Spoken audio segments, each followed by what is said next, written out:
Ay mga jay, mga unta, mga unta, mga unta mga injayon.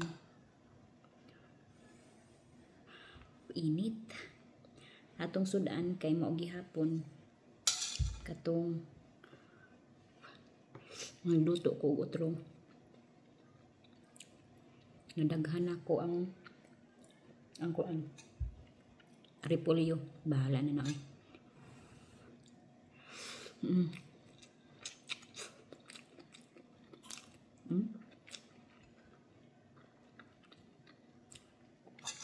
Nya akong karon kanin ni siya. Basmati rice.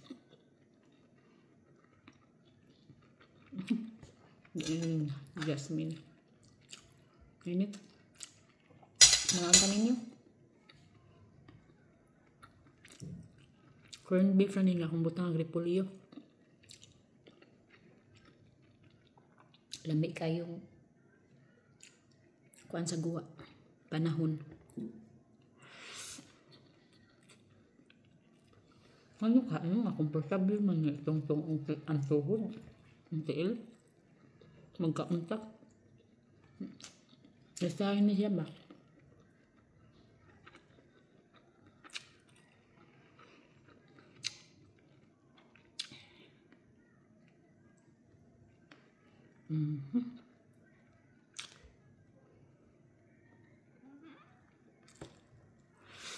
Ang plano ko nga magluto ko adobo. Humba ba?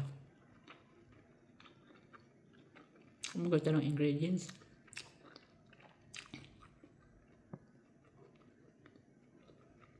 Ayan ito. Madaba.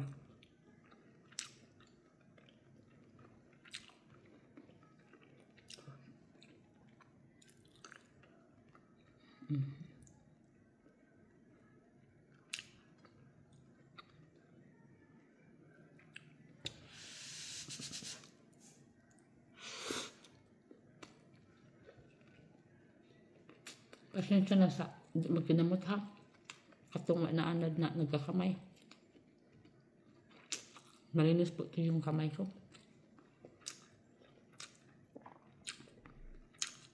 Mas masarap talaga pag ano, yung kinamay siya ba.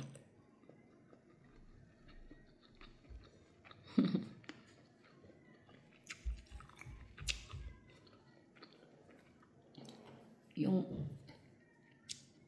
ano ko, ito. Hindi na pagaling na.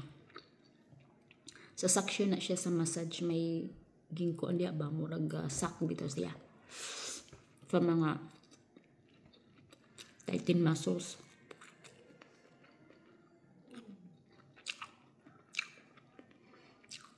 Gahapon, basic kami gahapon. Nag-GP para sa annual blood test namin sa mga appointment pa. Tapos itong dito ko may duty si Mr. mga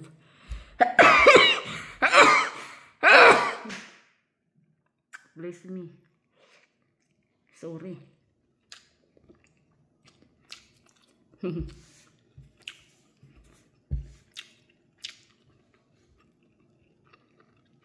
May duty si Mr. nga 4 hours sa airport. Yung diretso na lang mi kay dool na lang miss airport niya, late na si Mr. Iyan na lang kong gidad dito kaysa mag-train ko pabalik. Hindi na ko niya mahatod. Ang ko, upat ka oras di sakyanan. Nga, pwede mo ko makasuod dito sa airport. Nga, suod ko dito, nangihi. Ang CR. Lingkod-lingkod dito sa lounge area samtang ang gulat na mahuman siya.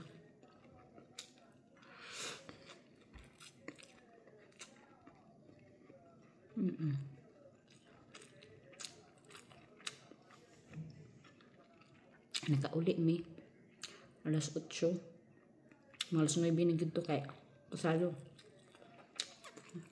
Wala traffic. Kaya diri mong kasagaran. Yung sa gobyerno diri, ang sa road work, magtrabaho ba sa kuan ba karsada, ili timing o gabi kay di man kaayo ingon nga busy ba. Nga rush hour na kinahanglan ang mga kaya mag-itong trabaho. Ang gabi kaya mga tao pa uli naman na. Ang uban sa ila.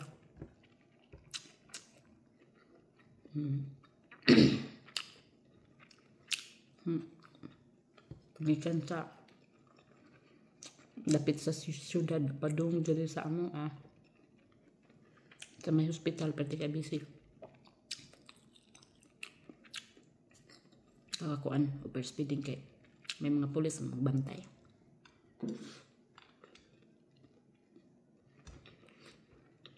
Nag-away mo sa akong angit ko Mr. mag-drive kay harap siya mag-drive ba.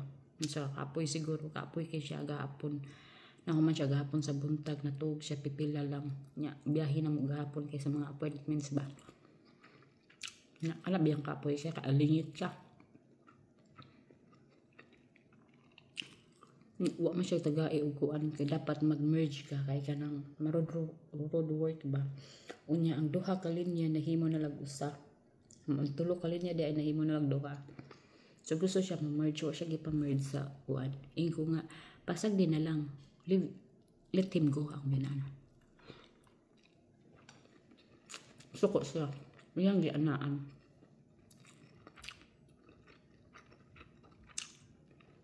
So nahangit ko. Kaayaw ingon ana akong ganaan.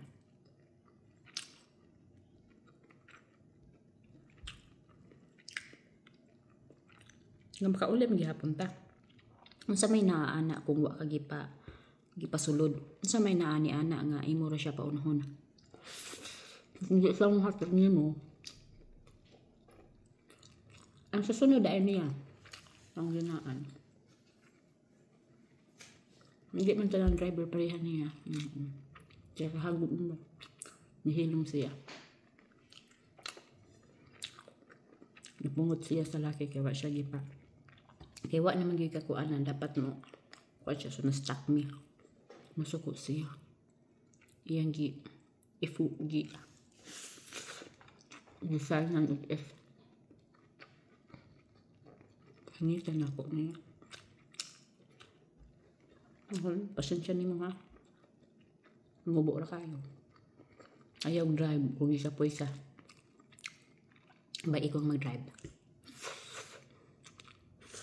Ang gano'n. Kaya man ko sa kabutan sa tao na amang kuan. Naman ko dahil na iya. Ang labi na og kapoy kayo. Kanang kapoy kayo siya ako sa sabtan na sin kapoy. Diyan pwede na ibugtong na sa ako ang iyang kahangita. Kasi makuanan ko. May sahan ang pinyo. Normal yun nakabisag ako. Pero may good siya kapoy sa trabaho. Labi na karon nga wa ko'y trabaho. Wala ko nakaadlaw. So siya yun nga kayod ang trabaho. So alingit. Alingit siya. Muna matulog siya pasagdan ako. Mahay mo something mo. Gawang pa na. Kaya stress. Okay. Kapoy sa trabaho. Kapoy yung budget sa mga balayro nun. Anak mo good.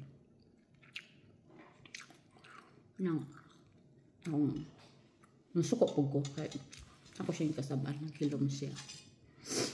Ito, nahurot na ko. Gidaan raman sa istorya. Thank you ninyo guys. Mga loves. Kung kunta mayo inyong adlaw. God bless. Bye.